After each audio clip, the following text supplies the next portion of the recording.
Hello, beautiful humans, and welcome to the Mental Wellness Wake-Up Show, a weekly podcast where growth-minded, creative people come to learn best practices from both spirituality and psychology that create lasting well-being. I am your host, mental wellness expert, improvised acting teacher, therapist, and coach, Dawn McMillan. Let's get to it. Hello, you beautiful humans. Wow. Thanks for being here. I am honored, as always, that you would take any time to hang out with me. So thank you for coming. It's good to see you. You're like, wait, you can see me? Yes. Oh my goodness, my goodness, my goodness. This episode is hard for me. This episode is hard for me, and it's been a long time coming. And full disclosure, the content of this episode being hard for me is part of the reason why you got a couple of classics. It's not because I am so busy that I have no idea what day it is until I ask Siri, which I am. What day is it? Where am I supposed to be? And what time do I have to be there? What do I wear? I have a friend who got so busy. He showed up for an appointment and all it said in his notes was the address and wear a suit. And he didn't know until he walked in what he was supposed to be doing. Relatable, is it not? Yeah. But I've been sitting on something for a while now, and I feel like it's time to share. I believe things. And one of the things that I believe is that this time, this community, this earth, this planet, this whatever, is calling all of us to step up, to grow up, to open up. We cannot continue to float along in paradigms that may have worked in the 20th century, most of which didn't for most people, by the way, or paradigms and attitudes and behaviors that we acquired when we were 8 years old to survive in our family of origin and we're still using. The time for change is now. The time for change is now. You need you. Your community needs you. Humanity needs you at your best, at your most emotionally mature, at your most competent. It's all hands on deck, people. I don't know if you've read the news lately or, opened up an app of any kind and noticed what's happening around the planet. We are all needed at our best. We are all needed to help each other. And so the reason why I've been struggling with this episode is that when I started this podcast, it was really because at the time, I wasn't seeing a lot of clients. And I just have all of this information, all of this knowledge, all of this training, all of this experience that is designed to assist others in creating lives of greater well-being. And there was no outlet for it, right? So I'm like, whoa, let me just do a podcast. I've been wanting to do a podcast literally for a decade. Maybe now is a good time. Well, fast forward several years. I love doing this podcast. My life has changed significantly in the interim, and so has yours, right? The pandemic has been quite a roller coaster, and the return to, air quotes, normal, whatever that means, has been quite a roller coaster. And, when the world changes, we also are required to change. My beloved humans, my beloved, beautiful humans, I want so much for you to know you are whole, that you are perfect, that you are complete, to experience your okayness, your well-beingness. I want that so much for you, for all of us. The shadow side of that very good intention has been coddling. I've been coddling you a little bit. I had a client storm out of my office. Well, I've had more than one client storm out of my office, but this one stormed out of my office yelling, I thought therapy was supposed to feel good. No, no, sweet little humans, it's not. So often people show up in therapy thinking that it's a feel-good experience and get really frustrated or quit when it doesn't, right? It's that, well, I felt better before I showed up in here. Why am I doing this? Well, sweet, beautiful person, you're doing this because there's something inside of you that knows that there's a greater level of awakening, a greater level of thriving that's available. And just like childbirth, you go from one state through a tunnel of pain to another state in order to birth a child, in order to birth the next level of your well-being and thriving. Sometimes it gets uncomfortable. And my beloved friends, I cannot continue to coddle you in an attempt to not make you feel uncomfortable. I know some of you have shared with me that you come here because you're like, oh, I always feel so good after I listen to you. And I'm honored. I'm so honored. I love that I can be a piece of your week that brings a little light, a little peace, a little joy, a little some kind of feel good. And it is dishonoring to you, and it is dishonoring to my mission, my beliefs, my purpose to focus on feel good and ignore be good. I don't like good and bad. I think those are judgments, and I think they're unhelpful. And language is limiting, so we use the language that we have to communicate the ideas that we must share. So all of this is to say, everyone needs that friend who will tell you when you have spinach in your teeth or when you were the one who was the a-hole in the situation and you have some apologies to make. Sometimes transformation is about accountability. It's about responsibility. What's tricky is that so many of us equate responsibility with blame. It's, oh, so it's my fault that blah, blah, blah, blah, blah, blah. Responsibility and fault are not the same thing. If you were elected mayor of a town and you get sworn in and then you discover that the last administration embezzled all the town's money, is it your fault that the town has no money? No.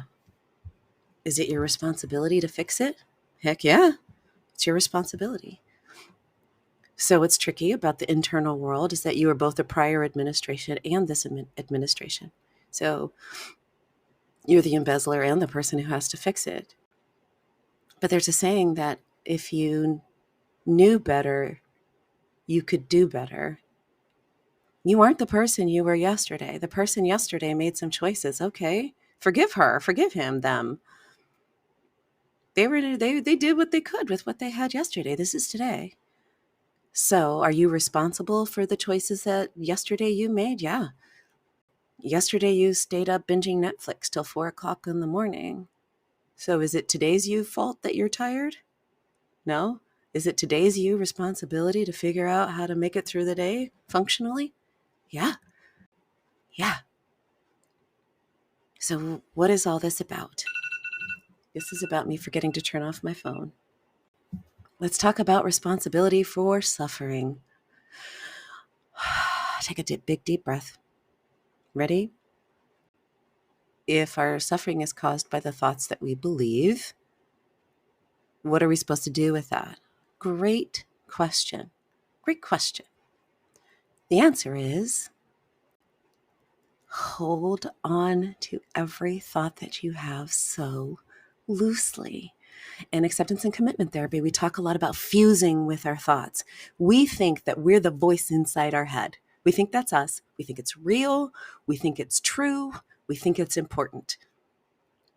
We think just because something happens in our voice inside our head that it's real, it's true, and that it matters.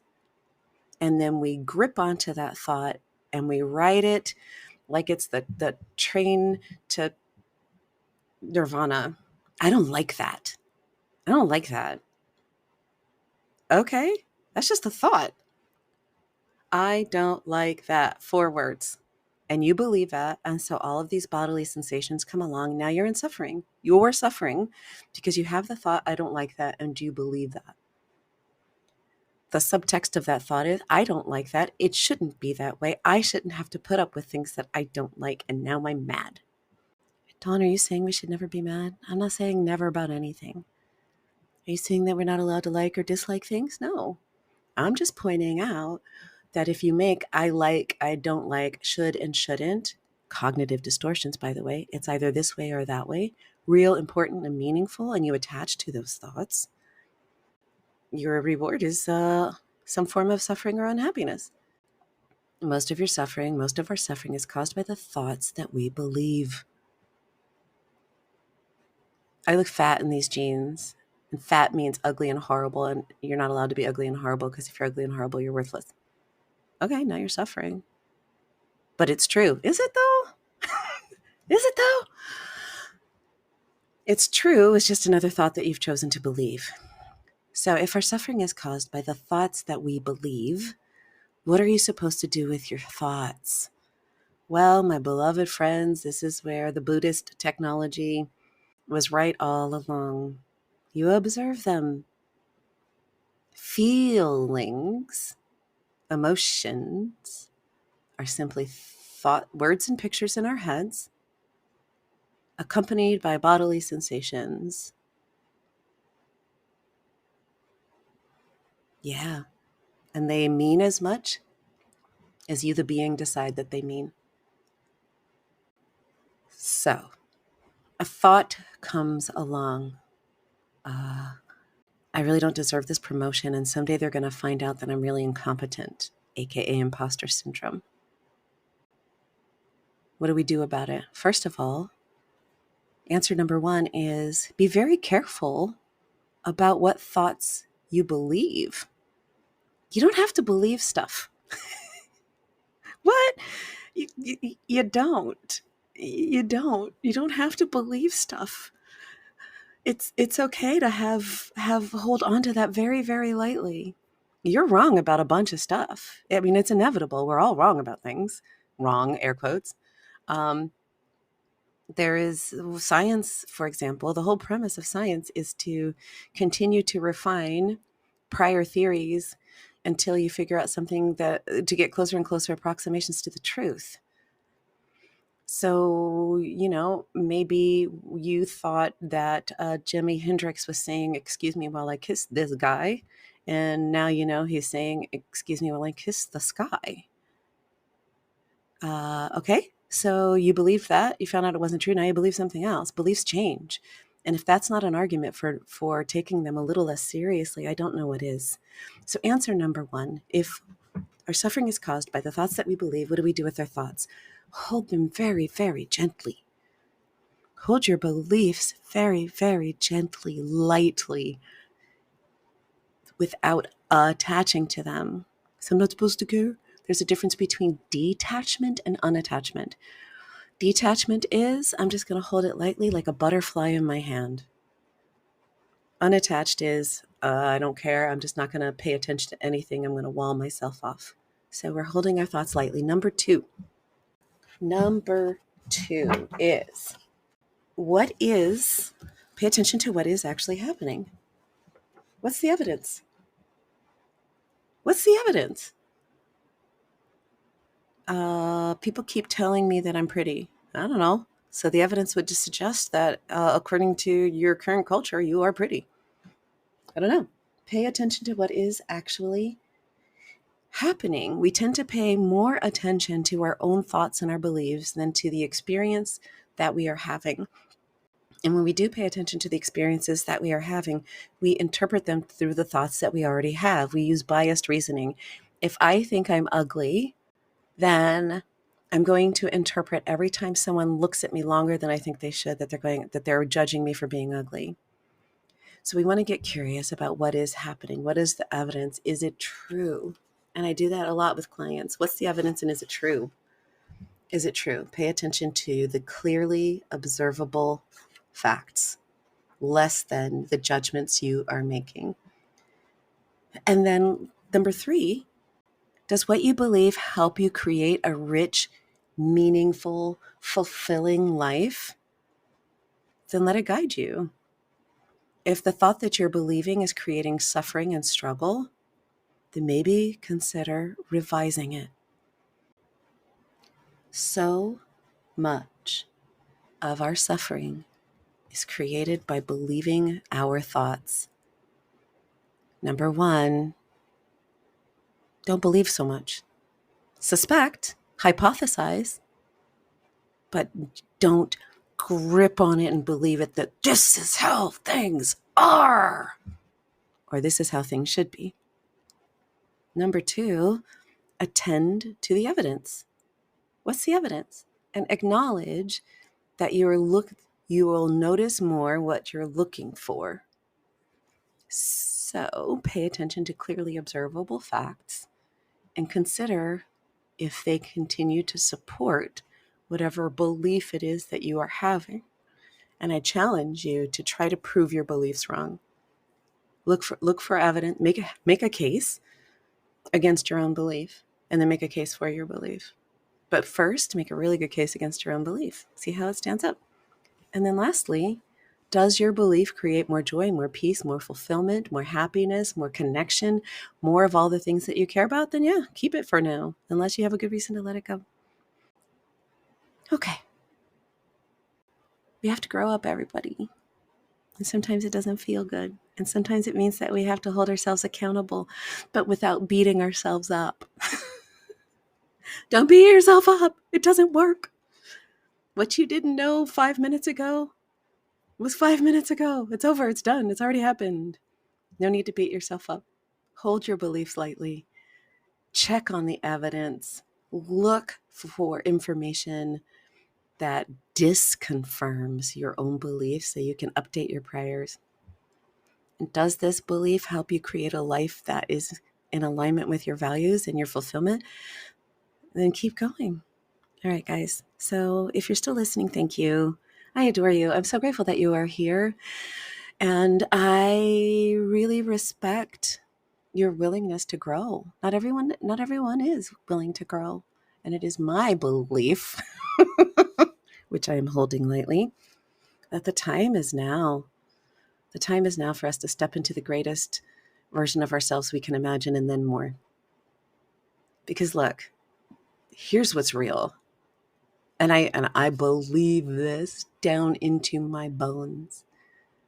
You are on this planet right now with a set of gifts that are so important and meaningful. And all of us need you to give your gifts. And we cannot have you give your gifts if you are self-obsessed, if you are so busy beating yourself up or living in the lies that have been created by your trauma that you can't step forward into your wholeness. You are whole. You are perfect. You are complete. You are necessary. We need you.